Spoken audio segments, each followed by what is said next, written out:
தி Lord. இன்னைக்கு நம்ம ஒரு அருமையான வசனத்தை நம்ம தியானிக்க போகிறோம். ஓகே, கர்த்தர் யாருக்கு சமீபமாக இருக்கிறார், யாருக்கு தூரமாக இருக்கிறார்னு நம்ம அழகாக நம்ம வேதத்திலேருந்து ஆராய்ந்து பார்க்க போகிறோம். ஓகே, ஆமென், ஹல்லேலூயா. சங்கீதம் 145 அதிகாரம் 18 வசனம் வேதம் இவ்வளவாய் நம்மளுக்கு போதிக்கிறது. தம்மை நோக்கி கூப்பிடுகிற யாவருக்கும், உண்மையாய் தம்மை நோக்கி கூப்பிடுகிற யாவருக்கும் கர்த்தர் சமீபமாய் இருக்கிறார்.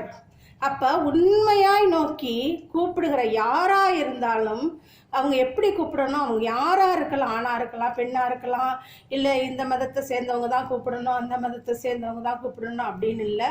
உண்மையாய் கர்த்தரை நோக்கி கூப்பிடுகிற யாவருக்கும் கர்த்தர் சமீபமாக இருக்கிறார். அப்போ உண்மையாக நோக்கி கூப்பிடணும்.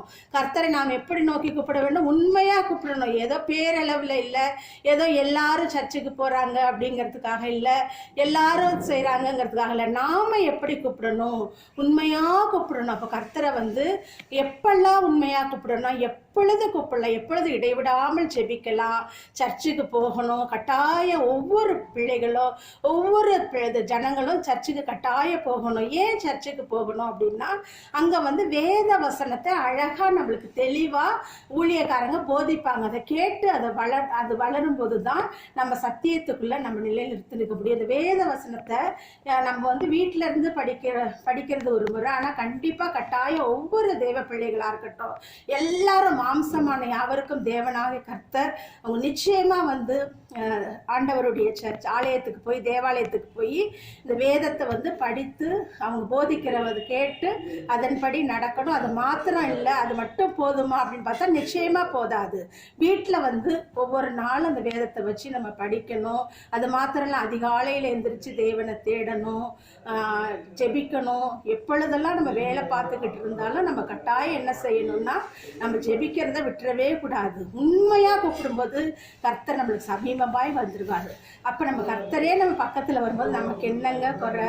கண்டிப்பாக நம்மளுடைய எல்லா குறைகளையும் நீக்கி நம்மளை சகலவித சௌபாக்கியத்துக்குள்ளேயும் நிச்சயமாக நம்மளை நடக்கிற தேவன் நம்மளோட இருப்பார்.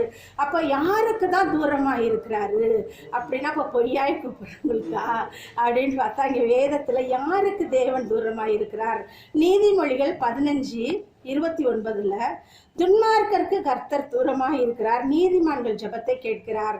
அப்போ துன்மார்க்கருக்கு அப்போ வழியே இல்லையா? அப்போ துன்மார்க்கர்னா தீமை செய்கிறவர்கள், தேவனை அறியாதவர்கள் அப்படின்னு நம்ம சொல்லிடலாம் டக்குன்னு. ஆனால் அவங்களுக்கும் தூரமாக இருக்கிறாரு. ஆனால் அவங்களும் தான் கர்த்தராக இயேசு கிறிஸ்து என்னை நிச்சயமாக மன்னிப்பாருன்னு சொல்லி அவங்களும் உண்மையாக நோக்கி அவங்கள ஆண்டவரே எங்களுடைய குற்றங்களை மன்னிங்க, குறைகளை மன்னிங்க, அக்கிரங்களை மன்னிங்க, மீறுதல்களை மன்னிங்க ஆண்டவரேன்னு சொல்லி ஏசப்பா என்ன எல்லாருக்காகவும் எங்களுக்காகவும் மட்டும் இல்லை, அந்த உலகத்தில் உள்ள அத்தனை பேருக்காகவும் ஆண்டவராக இயேசு கிறிஸ்து சிலுவையில் அடிக்கப்பட்டு ரத்தம் சிந்திருக்காரு.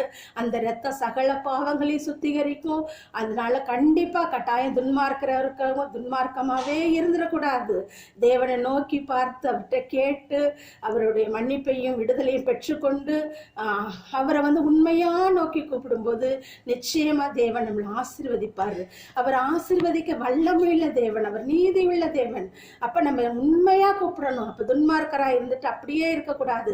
தேவாலயத்துக்கு போகும்போது ஒவ்வொரு வாரம் போகும்போது அப்போது நம்ம ஒவ்வொரு ஓய்வு நாளுக்கு தேவாலயத்துக்கு நம்ம போகும்போது அங்கே என்ன நடக்கும்னா, அந்த வேத வசனம் நம்மளை சுத்திகரிக்கும், அவருடைய அபிஷேகம் நம்மளை புடமிடும். இப்படி ஒவ்வொரு படியாக நம்ம ஸ்டெப் பை ஸ்டெப்பாக சுத்திகரிப்புகளை உண்மையாக நோக்கி கூப்பிடும்போது நிச்சயமாக தேவன் நம்மளுக்கு சமீபமாக இருந்து நம்மளுக்கு எல்லா விடுதலையும் ஆசீர்வாதத்து கொடுக்க வல்லமையுள்ள தேவன். ஆமென், அல்லேலூயா. அது மாத்திரம் இல்லை, ஏசாயா 66:1 வானம் அவருக்கு சிங்காசனம், பூமி அவருக்கு பாதப்படி. அப்போ எவ்வளோ பெரிய தேவன் பாருங்க. வானவருக்கு சிங்காசனம், வானதை தான் அந்த சிங்காசனத்தில் அவர் உட்கார்ந்து, பூமி அவருக்கு பாதப்படி. அப்ப எவ்வளோ பெரிய தேவன் பாருங்க, நம்மளுடைய தேவன் மாம்சமான யாவருக்கும் ஒரு தேவனாக கர்த்தர். அப்ப எவ்வளவு பெரிய வல்லமை நிறைந்தவர், எவ்வளவு ஒரு மகத்துவம் உள்ளவர். அவர் அந்த வார்த்தைகளை விவரிக்கவே முடியாது. அப்ப நம்ம எப்படி கூப்பிடணும்னா, கட்டாயம் உண்மையாய் கூப்பிடணும். அது யாரா இருந்தாலும் அவங்களோட குற்றங்களை மன்னித்து நிச்சயமா தேவன் சமீபமாய் வருவார். ஆனால் தொடர்ந்து குற்றங்கள் செய்யக்கூடாது. நம்ம விடுதலை ஆகிட்டோம்னா நிச்சயமா ஒவ்வொரு நாளும் நம்ம தேவனுடைய ஒவ்வொரு நாளும் ஒரு ரத்தத்தினால கழுவப்பட்டு கொண்டே இருக்கணும். தொடர்ந்து பாவங்கள் செய்யக்கூடாது. பாவங்கள்லேருந்து விடுதலை ஆக்கிறதுக்காக தான் நம்மளுக்கு இயேசு கிறிஸ்து இந்த உலகத்துல ரத்தத்தை சிந்தி இருக்கிறாரு. அதனால யாரும் சோர்ந்து போக வேண்டாம். உண்மையாய் கூப்பிட்டு தேவனிடத்திலிருந்து விடுதலையும் ரட்சிப்பையும் மீட்பையும் ஆசீர்வாதத்தை பெற்றுக்கொள்ளணும். ஆமென். அல்லேலூயா.